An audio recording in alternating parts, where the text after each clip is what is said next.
Capítulo 14. Cierto día, Jonatán le dijo a su escudero: Ven, vamos a donde está la avanzada de los filisteos. Pero Jonatán no le dijo a su padre lo que pensaba hacer. Mientras tanto, Saúl y sus 600 hombres acamparon en las afueras de Gibeá, alrededor del árbol de granadas de Migrón. Entre los hombres de Saúl estaba Ahías, el sacerdote que vestía el efod, el chaleco sacerdotal. Ahías era hijo de Ahitob, hermano de Icabod, hijo de Finés, hijo de Elí, sacerdote del Señor que había servido en Silo. Nadie se dio cuenta de que el Jonatán había dejado el campamento israelita. Para llegar al puesto de avanzada de los filisteos, Jonatán tuvo que descender de entre los peñascos llamados Boses y Sene. Un peñasco estaba al norte, frente a Micmas. El otro estaba al sur, delante de Geba. Crucemos hasta la avanzada de esos paganos. Tal vez el Señor nos ayude, porque nada puede detener al Señor.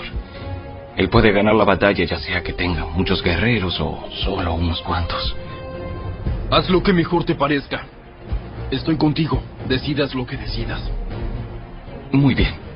Cruzaremos y dejaremos que nos vean. Si nos dicen, quédense donde están o los mataremos, entonces nos detendremos y no subiremos hacia ellos. Pero si nos dicen, suban y peleen, entonces subiremos. Esa será la señal del Señor, de que nos ayudará a derrotarlos. Cuando los filisteos vieron que se acercaban, gritaron: ¡Miren! ¡Miren! ¡Los hebreos salen de sus escondites! Entonces los hombres de la avanzada le gritaron a Jonatán: ¡Suban aquí! ¡Suban aquí! ¡Y les daremos una lección! ¡Les daremos una lección! ¡Vamos! ¡Sube detrás de mí! Porque el Señor nos ayudará a derrotarlos. Así que escalaron usando pies y manos. Entonces los filisteos caían ante Jonatán y su escudero mataba a los que venían por detrás. Mataron a unos 20 hombres en total, y sus cuerpos quedaron dispersos en un espacio de 1/4 hectárea. De repente, el ejército de los filisteos se llenó de pánico, tanto los que estaban en el campamento como los que estaban en el campo, hasta las avanzadas y los destacamentos de asalto. Y en ese preciso momento hubo un terremoto, y todos quedaron aterrorizados. Entonces, los centinelas de Saúl en Gibeá de Benjamín vieron algo muy extraño. El inmenso ejército filisteo comenzó a dispersarse en todas direcciones. ¡Pasen lista y averigüen quién falta!, ordenó Saúl. Y cuando hicieron el recuento, descubrieron que Jonatán y su escudero no estaban. Entonces Saúl le gritó a Ahías: ¡Trae el efod aquí! Pues en ese tiempo Ahías llevaba puesto el efod delante de los israelitas. Pero mientras Saúl hablaba con el sacerdote, la confusión en el campamento de los filisteos era cada vez más fuerte. Entonces Saúl le dijo al sacerdote: ¡No importa! ¡Vamos ya! Enseguida Saúl y sus hombres corrieron a la batalla y encontraron que los filisteos estaban matándose unos a otros. Había una terrible confusión en todas partes. Aún los hebreos que anteriormente se habían unido al ejército filisteo se rebelaron y se unieron a Saúl, a Jonatán y al resto de los israelitas. De igual manera, los hombres de Israel que estaban escondidos en la zona montañosa de Efraín, cuando vieron que los filisteos huían, se unieron a la persecución. Así que en ese día el Señor salvó a Israel, y la recia batalla se extendió aún más allá de Bet-Aven. Ahora bien, ese día los hombres de Israel quedaron agotados porque Saúl los había puesto bajo juramento diciendo: ¡Que caiga una maldición sobre cualquiera que coma antes del anochecer! ¡Antes de que me vengue por completo de mis enemigos! De manera que nadie comió nada en todo el día, aun cuando en el suelo del bosque todos habían encontrado panales de miel. Así que no se atrevieron a tocar la miel por miedo al juramento que habían hecho. Pero Jonatán no había escuchado la orden de su padre y metió la punta de su vara en un panal y comió la miel. Después de haberla comido, cobró nuevas fuerzas. Pero uno de los hombres lo vio y le dijo: Padre obligó al ejército que hiciera un juramento estricto, que cualquiera que comiera algún alimento hoy sería maldito. Por eso todos están cansados y desfallecidos. Mi padre nos ha creado dificultades a todos. Una orden como esa solo puede causarnos daño.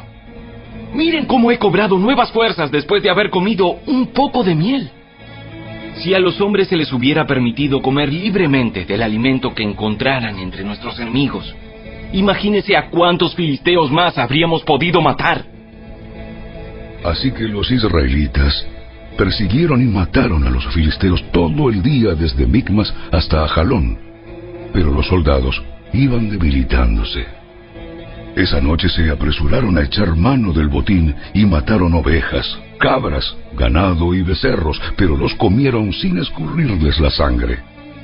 Entonces alguien le informó a Saúl: Mira, los hombres están pecando contra el Señor al comer carne que todavía tiene sangre. Eso está muy mal. Busquen una piedra grande y háganla rodar hasta aquí. Luego vayan entre las tropas y díganles: tráiganme el ganado, las ovejas y las cabras. Mátenlos aquí y escúrranles la sangre antes de comérselos. No pequen contra el Señor al comer carne que aún tiene sangre.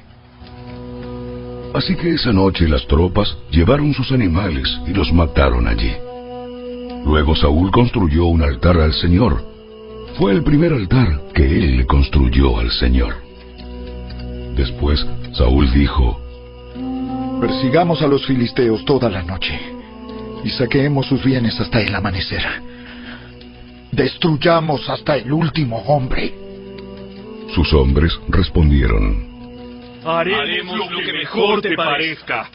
Pero el sacerdote dijo: Primero, consultemos a Dios. Entonces Saúl le preguntó a Dios: ¿Debemos perseguir a los filisteos? ¿Nos ayudarás a derrotarlos? Pero Dios no respondió ese día. Entonces Saúl les dijo a los líderes: Algo anda mal. Que vengan aquí todos los comandantes de mi ejército. Debemos descubrir qué pecado se ha cometido hoy. Juro, por el nombre del Señor, quien rescató a Israel, que el pecador morirá. Aun si fuera mi propio hijo Jonatán. Pero nadie se atrevía a decirle cuál era el problema. Entonces Saúl dijo: Jonatán y yo nos pondremos aquí, y todos ustedes se pondrán allá. Y el pueblo respondió a Saúl: Lo que mejor te parezca. Entonces Saúl oró: Oh Señor, Dios de Israel, por favor, muéstranos quién es culpable y quién es inocente. Entonces hicieron un sorteo sagrado, y Jonatán y Saúl fueron señalados como los culpables, y los demás declarados inocentes. Después dijo Saúl: Ahora hagan otro sorteo para señalar si es Jonatán o soy yo. Entonces Jonatán fue indicado como el culpable. Dime lo que has hecho. Probé un poco de miel. Fue solo un poco en la punta de mi vara. ¿Merece eso la muerte? Sí, Jonatán. ¡Debes morir! ¡Que Dios me castigue! ¡E incluso me mate! ¡Si no mueres por esto! Pero la gente intervino y le dijo a Saúl: Jonatán ganó esta gran victoria para Israel. ¡Debe morir! ¡Debe morir! De ningún modo. Tan cierto como que el Señor vive, que ni un solo cabello de su cabeza será tocado. Porque hoy Dios lo ayudó a hacer esta gran proeza. De modo que la gente salvó a Jonatán de la muerte. Entonces Saúl llamó a su ejército y no persiguieron más a los filisteos, y los filisteos volvieron a sus casas. Cuando Saúl aseguró su posición de rey sobre Israel, peleó contra sus enemigos en todas las direcciones, contra Moab, Amón, Edom, los reyes de Soba y los filisteos. Y dondequiera que iba, obtenía la victoria. Realizó grandes proezas y conquistó a los amalecitas, y así salvó a Israel de todos aquellos que lo habían saqueado. Los hijos de Saúl eran Jonatán, Isboset y Malquisúa. También tuvo 2 hijas, Merab, la mayor, y Mical. La esposa de Saúl era Ahinoam, la hija de Ahimaas. El comandante del ejército de Saúl era Abner, hijo de Ner, tío de Saúl. Cis, el padre de Saúl, y Ner, el padre de Abner, eran hijos de Abiel.